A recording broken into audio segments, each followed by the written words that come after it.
Hi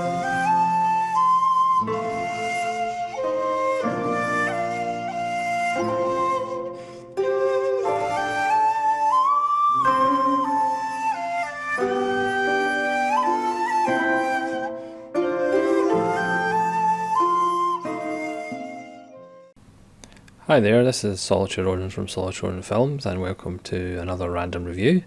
Today's random review is Holiday from 1938, directed by George Cukor, starring Cary Grant and Katherine Hepburn. This is a very interesting little film that I wasn't really aware of, I'd never seen before. But if I do my top 150 films of 2021, it's going to be in it because I've now seen it about 3 times and it's absolutely fantastic. But what makes it slightly interesting is it didn't do very well when it came out. Cary Grant and Katherine Hepburn would then do Bringing Up Baby the following year, 1939, which didn't do well. And then in 1940, Katherine Hepburn, Cary Grant and George Cukor would team up with the Philadelphia Story with James Stewart, and that was a massive hit, and that kind of propelled Cary Grant and Katherine Hepburn and James Stewart into proper stardom. Cary Grant wasn't quite Cary Grant in 1938. Katherine Hepburn, audiences in the studios had a kind of strange relationship with her. Perhaps because she wasn't, a conventional movie star as far as her looks were concerned. This Criterion disc is very interesting. It's spine number 1009 for those counting at home. It's because it also includes the 1930 film version of Philip Barry's play. That's directed by Edward Griffith. Not sure if he's a relation to D.W. He's Edward H. Griffith. And it's based on a play. It's 1930, so you can kind of tell it was still that period of how do we actually make films? How do we make a film that's not just a film stage play, essentially? That version has no stars in it. Pretty much the same story, not exactly the same script, but it just shows you the difference between having stars and not having stars. There's a completely different energy to the film in 1938. The 1930 version is just like a film stage play. The acting is very wooden and kind of lifeless. There's not much pep to the film. Whereas the 38 film with Grant and Hepburn just fizzes. It's the story of Cary Grant, who's had to work since he was 10 years old in menial jobs, who meets Julia, played by Doris Nolan, who I'm not really that familiar with. They fall in love. They want to get married. But little does he know that she's from a very rich family. So he goes to meet her in her home, which he refers to as a museum, because it's this huge place with servants. He actually goes in the back door to the kitchen instead of the front door. They've got an internal lift. They've got 4 floors. It's just this huge place that he's somewhat overwhelmed with. She has a sister, Katherine Hepburn, who is, as she rightly says, the black sheep of the family. She has a brother played by Lou Ayres, who's pretty much an alcoholic, and a very domineering father. It's all about business, it's all about money, it's all about capitalism. I mean, as soon as the characters are introduced, you know exactly what's going to happen. It's completely predictable, but because of who's involved, because of the script, it doesn't matter. You don't care. There's no surprises in this film whatsoever. but it's just absolutely exquisite. I mean, the one kind of flaw in it is why on earth Cary Grant would fall for Julia in the first place.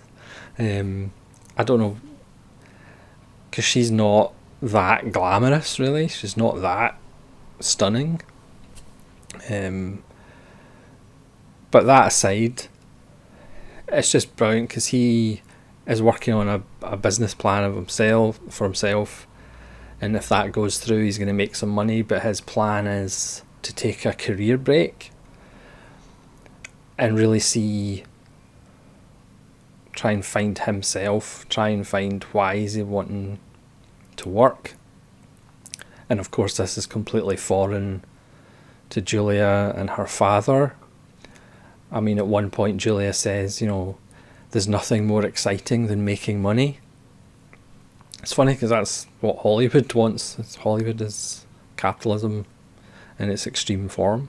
But this film's fairly critical of capitalism and just making money to make money. There's wonderful support by Edward Everett Horton, one of the great character actors of any period in Hollywood. Him and his wife. I mean, he's a professor who teaches, and he's looked down upon by the rich family, but they're Cary Grant's friends, and there's just a wonderful, loving relationship between the three of them.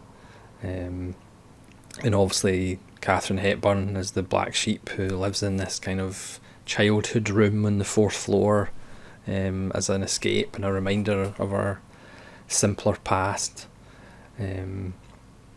She gravitates towards them.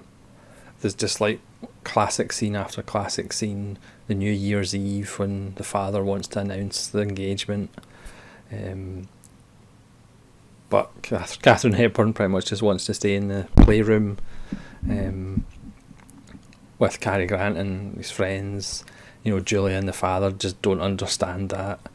There's a couple of wonderful characters, the cousin and his wife, who are just malicious and nasty, and at one point the other characters do actually give them kind of Nazi salutes. 1938, which is a nice little touch. It just fizzes. Again, the fact that Julie and her father just do not get what Cary Grant's saying about, why are you wanting to make money? Why do I have to work? Why? Lots of why questions. And they just don't understand that. It's not going to work out.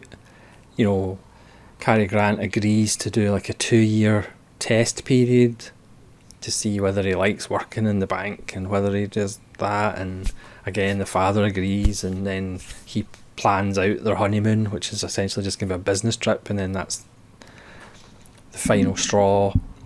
During the whole thing, you can tell Katherine Hepburn has fallen for Cary Grant. But of course, because we're sisters, she doesn't want to say anything, so she's trapped even more in this museum, as Cary Grant calls it. She can't get out.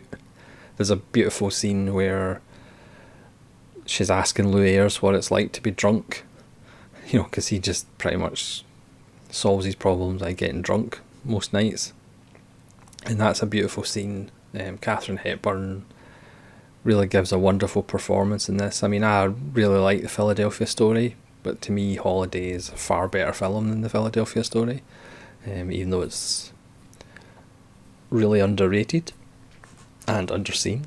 Because, like I said, I wasn't aware of it until I actually got the Criterion and saw it, and was blown away by it. Again, it's a perfect example of what you can do when you do have stars. I mean, Hepburn and Grant, do some acrobatics. Again, there's just the energy that's there that's not in the 1930 version, and I'm sure certainly wasn't there in the play. It's just a wonderful film. again, it's another classic example of the golden era that we talk about, which may have never actually existed. It's hard to believe, looking back now, that this film and Bringing Up Baby didn't really do much. The box office wasn't a success, because it's absolutely wonderful. On the Criterion, along with the 1930 version, there's also a conversation with filmmaker and distributor Michael Schlesinger and film critic Michael Sangro, which really goes into depth about the play, the 1930 version and the 1938 version. And there's audio excerpts from 1970 and 71 from George Cukor. And there's also a booklet with an essay in it as well. It's an absolute treat. It has a lot to say about capitalism, the kind of old America clashing with new America. You know, the father says it himself, he doesn't understand this kind of feeling of revolt and against the old ways. You know, he talks about his cigars and the fact that, you know, he knows who made them because he owns the plantation that they're made on, you know, whereas Cary Grant's this unpredictable thing. But Julia, the sister, thinks that she'll change him, and she'll, because like she says, there's nothing more exciting than making money. But Cary Grant, not into that at all. Again, like I said, the story is completely predictable. You know who's going to end up with who, but just wonderful supporting characters. You know, Edward Horton and his wife are just spectacularly good. Cary Grant is just so free and full of energy, and Katherine Hepburn's just wonderful. It's an absolute treat. It will put a smile on your face, and that is Holiday. So let me know in the comments below if you've seen Holiday and what you think of it, whether you prefer this or the Philadelphia Story, and hopefully you'll join me again for more random reviews. This is Solitary Ronin from Solitary Ronin Films, saying farewell.